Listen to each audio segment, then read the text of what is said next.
Hello everyone, नमस्कार। आज की वीडियो में हम अपने प्रीलिम्स पीवाईक्यू की सीरीज़ को कंटिन्यू करेंगे एंड जनरली हम हर वीडियो में 10-10 क्वेश्चंस लेके चल रहे थे, बट आज के क्वेश्चन में हम 20 क्वेश्चंस कवर करेंगे। ये क्वेश्चंस करंट प्लस इकोनॉमी से होंगे। एक आध क्वेश्चन शायद और कहीं बीच में से भी आ जाएगा, but mostly current affairs and economic based questions होंगे आज की वीडियो में।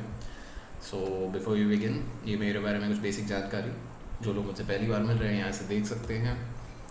ये मेरे ट्विटर या इंस्टाग्राम हैंडल्स। कुछ आपको सवाल मैं यहाँ कैटर नहीं कर पाता तो प्लीज़ मुझे बताइएगा, मेरी कोशिश रहेगी सबके जवाब दूँ, बट टाइम लग सकता है। So let's begin. तो सबसे पहले अगेन हमने देखना है कि भाई करेक्ट आंसर्स हमें मार्क करने के लिए बोला गया है। अब स्टेटमेंट्स पे आते हैं। Considered as public investment in agriculture.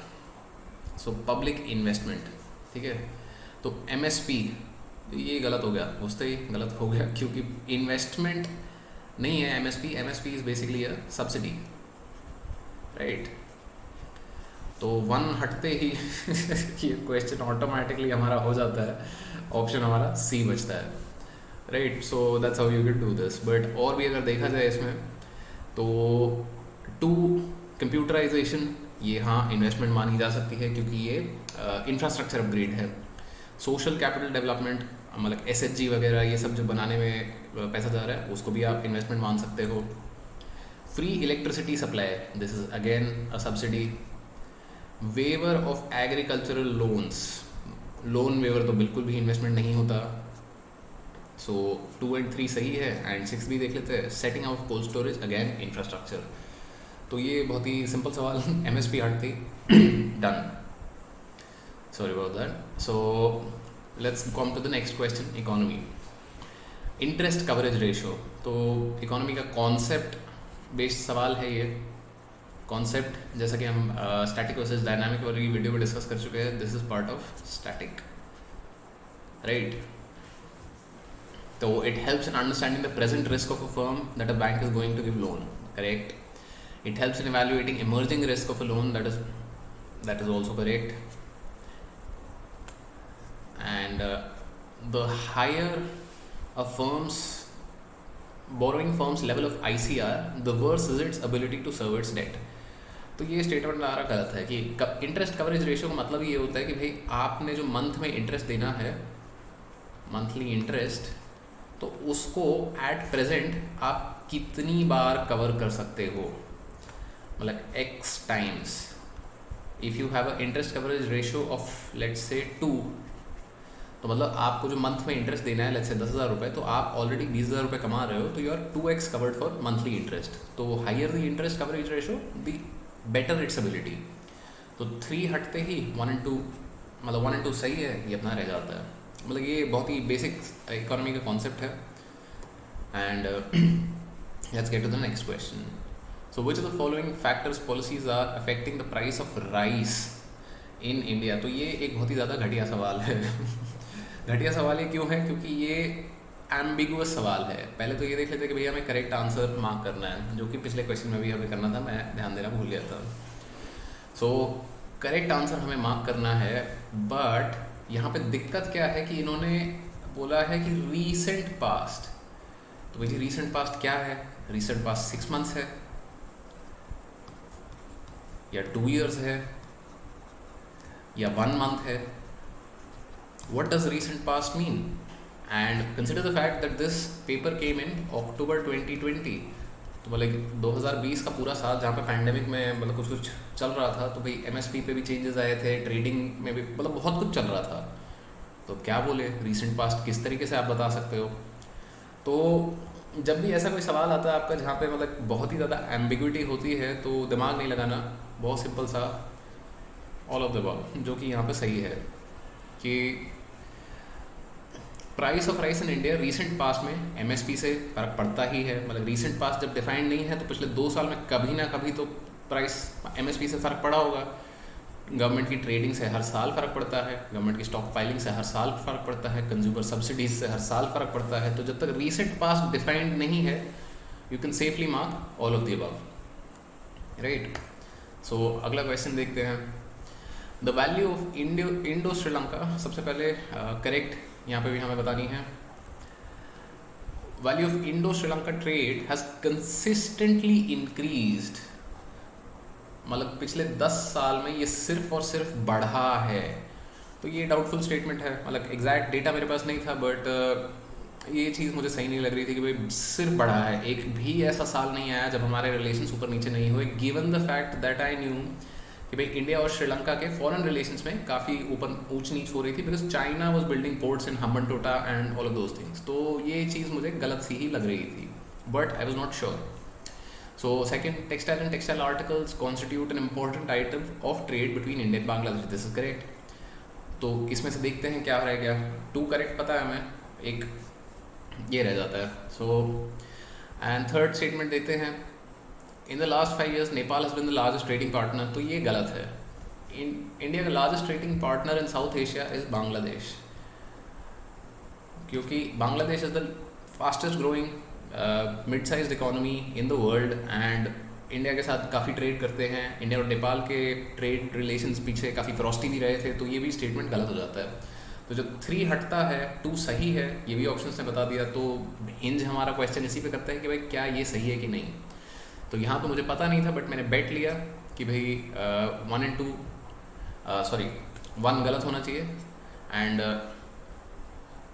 2 सही आंसर होना चाहिए, and which is the correct answer in this case, क्योंकि कंसिस्टेंटली इंक्रीज पे मुझे डाउट था, which is why I went with 2 only. So which of the following groups are all 4 members of G20? Economy या मतलब आप current affairs इसको ले सकते हो कि भाई इंटरनेशनल इंस्टीट्यूशंस। अब ये आपको आता है तो भाई बहुत बढ़िया, नहीं आता है, मुझे नहीं आता था उस पॉइंट पे। सही आंसर इसका ए है। मैंने ये क्वेश्चन छोड़ दिया था क्योंकि मुझे नहीं आता था कि भाई G20 में बहुत सारी कंट्रीज़ हो जाती हैं। मुझे G7 का पता था, but I was not sure about G20, so I just left it and let it go. तो किसान क्रेडिट कार्ड स्कीम की बात करते हैं। सबसे पहले करेक्ट आंसर, किसान क्रेडिट कार्ड स्कीम से short term credit support is given to farmers for which of the following purposes? Working capital, बिल्कुल शॉर्ट टर्म होता है working capital. Purchase of combined harvester, tractor, mini truck, ये गलत है, ये short term नहीं है, ये लॉन्ग टर्म कैपिटल या इंफ्रास्ट्रक्चर एक्यूमुलेशन, मतलब ये कैपिटल एक्यूमुलेशन, ये बड़े परचेजेस हैं, ये शॉर्ट टर्म क्रेडिट में नहीं आएंगे। तो यहीं से देखें क्या रह गया, 1 and 2 इसमें नहीं है, 1 इसमें नहीं है, तो मतलब 2 ही ऑप्शन हमारे पास रह जाता है। तो जनरली आप हर बार देखोगे कि भाई आपके पास 1-2 स्टेटमेंट आपको पता है तो 50% चांस पे आप आ जाते हो। So short term credit consumption requirement looks like short term credit, but I am not sure कि भाई कंजम्पशन के लिए क्रेडिट मिलता है कि नहीं मिलता। पोस्ट हार्वेस्ट एक्सपेंसेस डेफिनेटली मतलब मिलना चाहिए, राइट। सॉरी बहुत I think post harvest expenses भी ये कंजम्पशन की तरह ही हो गए, मतलब क्या है, कोई मतलब बहुत ज़्यादा डिफाइंड चीज़ नहीं है ये। एंड 5 पे अगर हम देखें तो construction of family house and setting up of village cold storage facility, तो हाँ मतलब ये भी होना चाहिए। तो इसमें क्या होता है कि इसमें 2 गलत है, तो सॉरी, एक तो सबसे पहले मैंने ये गलती करी यहाँ पे कि 1 सही है एंड 2 गलत है, तो ये वाले ऑप्शंस हटेंगे। 2 जिसमें नहीं है, मतलब सॉरी 2 जिसमें है, और एक्चुअली 1 सही है और 2 गलत होते ही हमारे पास सिर्फ एक ही ऑप्शन रह जाता है, विच इज़ बी। तो और आगे हमें जाने की भी ज़रूरत नहीं थी, मैंने ये ऑप्शन में यहाँ गलती कर दी जल्दबाजी में। So this is also something that you should guard for when you are giving prelims, कि जल्दबाजी करोगे, भागने में रहोगे तो गलत यहाँ पे ऑप्शंस को एलिमिनेट कर दोगे and that will be lead to a mistake, right. So easy question, क्योंकि मतलब ट्रैक्टर, कंबाइन हार्वेस्टर वगैरह ये जो चीज़ है, इन सब को खरीदना कभी आपका शॉर्ट टर्म क्रेडिट में नहीं आएगा। And working capital for maintenance of farm assets, ये डेफिनेटली आपका शॉर्ट टर्म क्रेडिट में आता है। तो इस तरीके से आप इसे एलिमिनेट कर सकते हैं। Sorry about that. So next question देखते हैं। The weightage of food in CPI is higher than that in WPI. तो हमें यहाँ पे बतानी है करेक्ट स्टेटमेंट्स। यहाँ पे 1 सही है। 2 देखा जाए तो the WPI does not capture changes in the price of services which CPI does. ये भी मतलब I was doubtful, not sure होता है नहीं होता है। 3 पे आते हैं तो RBI has now adopted WPI as its key measure of inflation. तो ये गलत है, ये डेफिनेटली मुझे पता था कि भाई गलत है। नाउ अगर 3, क्योंकि RBI ने CPI हैज़ को अडॉप्ट किया है एज की मेजर फॉर इन्फ्लेशन, तो ये हटते ही जो ऑप्शन भी है वो हमें बता रहे हैं कि भाई 2 सही है। और आपको पता है कि अगर 1 सही है तो आपका सही आंसर हो जाता है A। तो बहुत ही पार्शियल इन्फॉर्मेशन के साथ जैसे कि आप देख रहे हो कि सारे क्वेश्चंस सॉल्व हो रहे हैं अभी तक। सारी चीज़ें कभी भी नहीं पता होती, बट हिट एंड ट्रायल से आप काफ़ी चीज़ें कर सकते हो। सो ये map based question, world map अगर आपने कभी ध्यान से देखा है तो भाई ये क्वेश्चन आप कर पाओगे, क्योंकि मीकोंग रिवर जो है that does not flow into the Andaman sea, that flows into कौन सा सी, अगर आपको पता है तो मतलब कि काफ़ी इंपॉर्टेंट सी है। नीचे कमेंट्स में बाकी सबको भी बताइएगा। And this is one of the reasons why this river could have come, क्योंकि वो जो सी है वो काफ़ी न्यूज़ में रह रहा है। And second is Thames. So Thames, Ireland जो है, Ireland is on the opposite side of, जैसे लेट्स से अगर ब्रिटेन का ये हम मैप बनाएं ऐसे, तो this is Ireland, right, this is great Britain. And Thames river जो नदी है वो लंदन के थ्रू फ्लो करती है, तो वो लंदन के थ्रू इस तरफ जाती है, तो आयरलैंड की तरफ तो नहीं है, तो ये भी गलत हो गया। 1 और 2 गलत है, तो भी मतलब हमारे पास ये बचते हैं 3 और 4। तो वोल्गा रिवर जो है रशिया की काफ़ी बड़ी रिवर है, ये मुझे पता था कि भाई कैस्पियन, वोल्गा रिवर का मुझे नहीं पता था एक्चुअली, मुझे सिर्फ जाम्बेजी रिवर का पता था, क्योंकि Zambezi is the largest African river flowing into the Indian Ocean, largest African river into Indian Ocean, so that is why I knew about Zambezi. तो अगर 4 पता है तो 3 उन्होंने बोल दिया है सही है, and we can go forward with this. Next question देखते हैं। सो इस क्वेश्चन में अपना सही स्टेटमेंट अगेन हमें बताने हैं। Now in the case of all cereals, pulses and oil seeds, the procurement of MSP is unlimited in any state UT of India। तो मुझे ये तो थोड़ा अंदाज़ा था कि भाई गेहूँ एंड चावल के लिए शायद अनलिमिटेड होता है, बट ऑल सीरियल्स के लिए तो नहीं होता डेफिनेटली, तो ये गलत है। मतलब ये मैंने सोच के इसको गलत मार्क किया, उस टाइम पे इतनी इन्फॉर्मेशन थी। Second, in the case of cereals and pulses the MSP is fixed in any state UT at a level to which the market prices will never rise. तो ये जैसे ऑल, नेवर, ये type के statements generally गलत ही होते हैं, क्योंकि ये एब्सोल्यूट स्टेटमेंट्स हैं, एंड एब्सोल्यूट स्टेटमेंट्स मतलब रियल वर्ल्ड में बहुत ज़्यादा मायने नहीं रखते, तो ये भी स्टेटमेंट आपका गलत हो जाता है। तो इसका सही आंसर है D। MSP is generally kept at high enough price, but ऐसा कोई प्राइस नहीं होगा जहाँ पे मार्केट प्राइसेस कभी पहुँच ही नहीं सकता, क्योंकि वो मतलब बहुत ही ऊपर हो जाएगा, वो फिर like it defeats the purpose. So यहाँ पे D ऑप्शन हो गया। 70 पे आते हैं। तो जैसे कि आपने देखा कि भाई एग्रीकल्चर के काफ़ी सवाल आ रहे हैं, राइट, एंड इकोनॉमी में बैंक एंड क्रेडिट से रिलेटेड काफ़ी सवाल आ रहे हैं, तो ये एक और हमारा क्रेडिट से रिलेटेड सवाल है। तो इंडियन इकोनॉमी हमें करेक्ट स्टेटमेंट्स ढूंढने हैं यहाँ पे। Commercial paper is a short term unsecured promissory note, तो अगर आपने कॉन्सेप्ट्स पढ़े हैं तो हाँ ये सही है।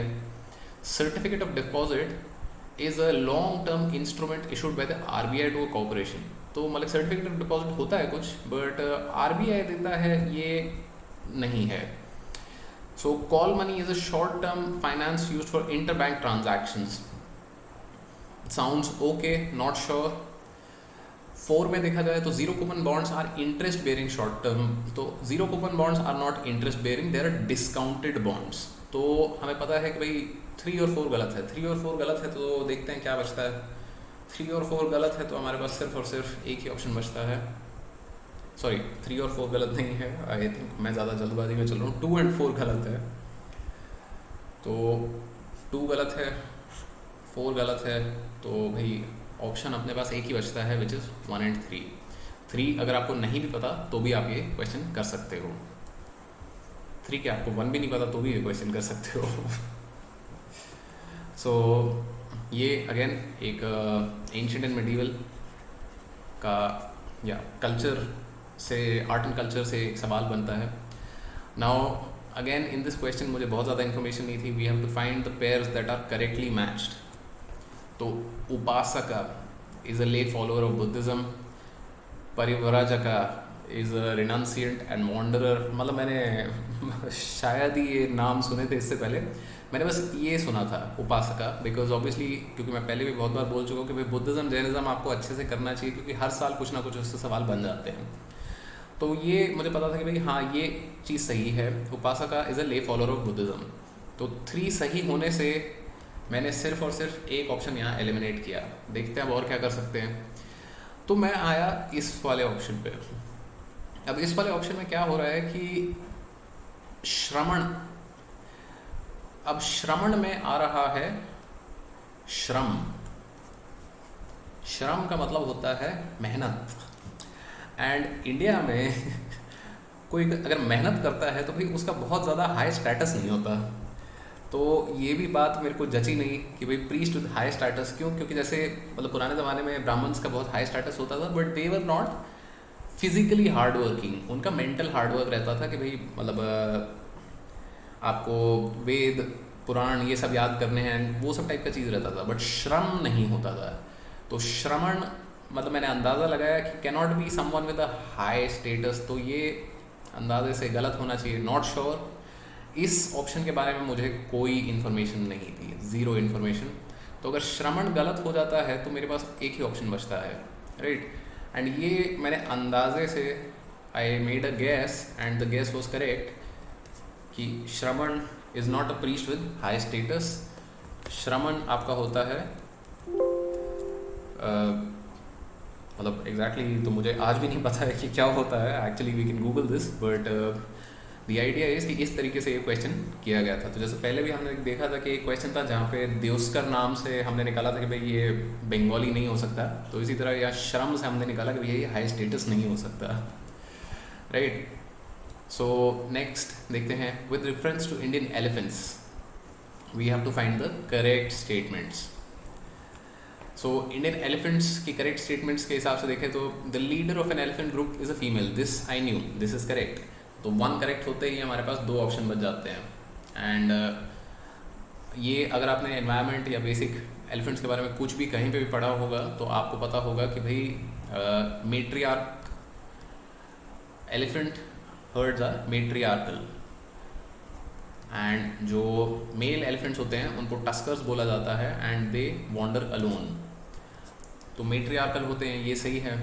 बट इसके अलावा मुझे इस क्वेश्चन में और कुछ नहीं पता था।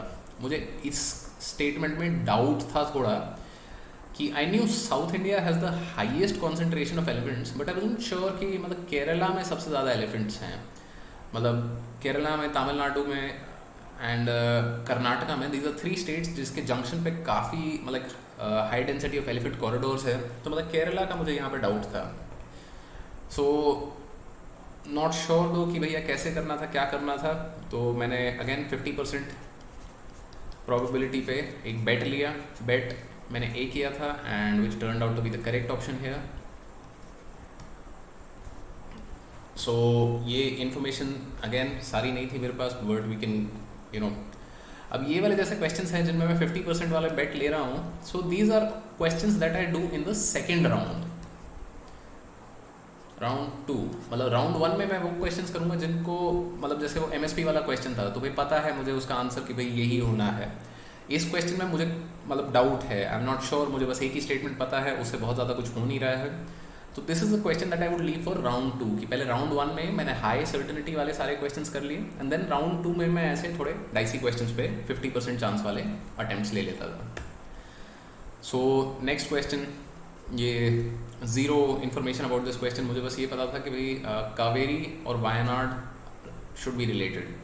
बट ये जो 3 ऑप्शंस हैं इनका मुझे कोई आइडिया नहीं था। बट ऑब्वियसली क्योंकि इस पॉइंट तक आते आते पेपर में भाई मैंने बहुत कम क्वेश्चन अटेम्प्ट किए थे, so I was feeling a little pressured कि भाई क्वेश्चन कम अटेम्प्ट हो रहे हैं, थोड़ी चांस लेनी चाहिए। तो यहाँ पे एक चांस लिया गया आई थिंक। सो मैंने रैंडम चांस लिया था यहाँ पे शायद बी पे, which turned out to be incorrect, and the correct answer for this was actually C. But again मुझे इन्फॉर्मेशन नहीं थी, मैंने बहुत ही कम इन्फॉर्मेशन पे ये सिर्फ एक ऑप्शन एलिमिनेट करके इन तीनों में से प्रेशर की वजह से एक लिया, and this turned out to be wrong.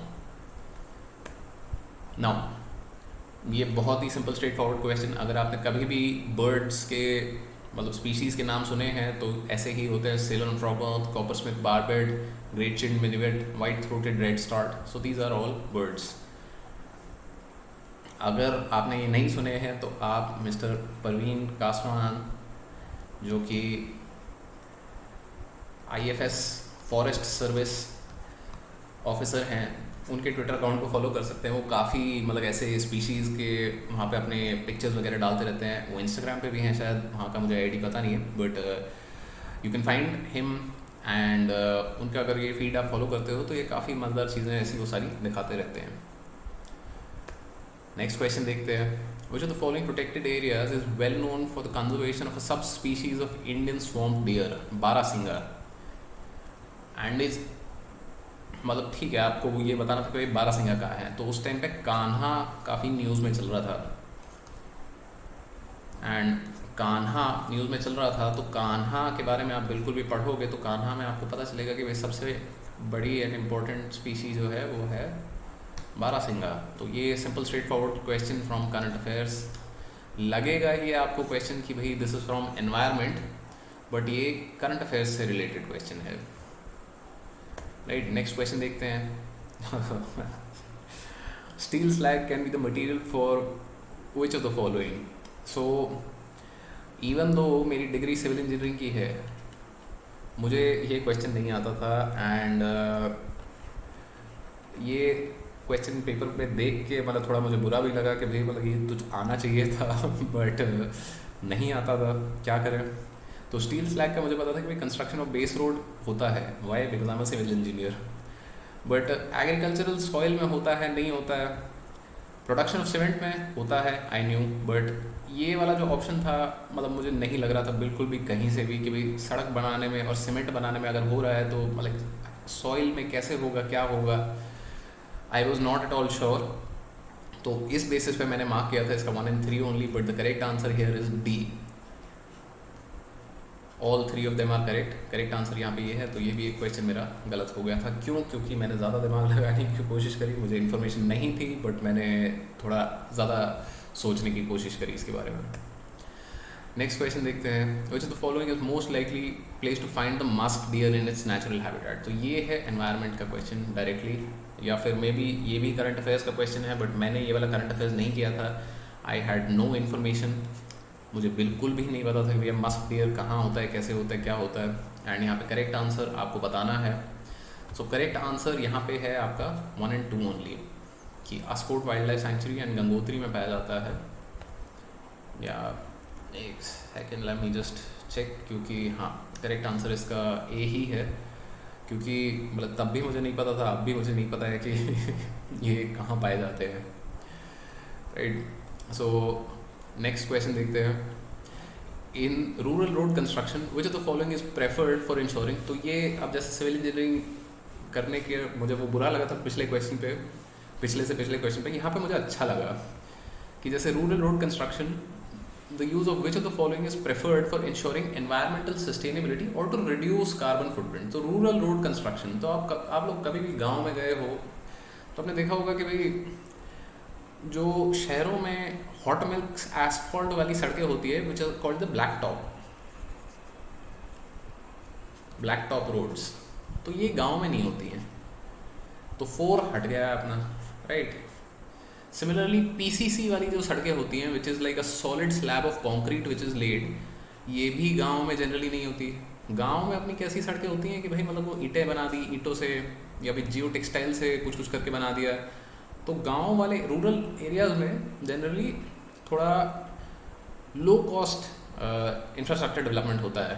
तो 4 मुझे डेफिनेटली पता था नहीं है, एंड ए और डी में ऑप्शन था।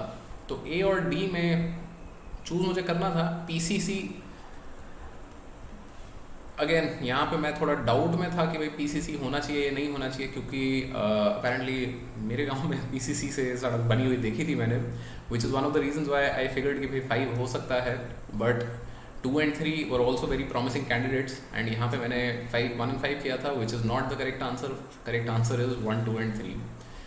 तो अगेन सिविल इंजीनियरिंग की वजह से मतलब मुझे लगा ये क्वेश्चन मुझे आना चाहिए, बट फिर से गलती हो गई थी। सो नेक्स्ट क्वेश्चन देखते हैं। Consider the following statements and we have to find the correct. So coal ash contains arsenic, lead and mercury, this is correct. ये एनवायरमेंट से क्वेश्चन है अपना। Coal fired power plants release sulphur dioxide and oxides of nitrogen into the environment, so that is correct, क्योंकि Indian coal में आप अगर पढ़ोगे कहीं पे तो हाई सल्फर कंटेंट होता है, हाई सल्फर। तो sulphur dioxides and nitrogen oxides काफ़ी निकलते हैं। High ash content is observed in Indian coal, that is also correct. So इसका very straightforward question, D answer है ऑल 3 ऑफ द अबव। 80 पे आते हैं। सो आज का final question, biochar in farming के बारे में सवाल है, एंड हमें करेक्ट स्टेटमेंट्स यहाँ पे बतानी है, right. So biochar can be used as part of the growing medium in vertical farming. तो अगर आपने एनवायरनमेंट पढ़ा है, मतलब शंकर आयस वगैरह या बेसिक किताबें आपने कवर करी हैं, तो आपको पता होगा कि भाई ये, हाँ ये वाली चीज़ सही है, biochar can be used for this. When biochar is part of the growing medium, it promotes the growth of nitrogen fixing bacterium, microorganisms. ये भी सही है। And when biochar is part of the growing medium, it enables the growing medium to retain water for a longer time. So this is also correct. So ये वाली चीज़ें आपने करी थी हैं अगर environment में, या मतलब एग्रीकल्चर जब आप कर रहे थे तो उस टाइम पे भी ये आएंगी। तो ये काफ़ी simple and straight forward question था। So that's it for today's video. And I think इसके बाद बस एक और वीडियो प्रीलिम्स PYQs पे बनेगी। उसके बाद I start taking up mains के previous year questions and discuss की किस तरीके से आप उन्हें अटेम्प्ट कर सकते थे, क्या यहाँ पे लॉजिक रहा एंड क्या एग्जामिनर एक्सपेक्ट कर रहा था। So please like, share and subscribe this video, and thank you for watching.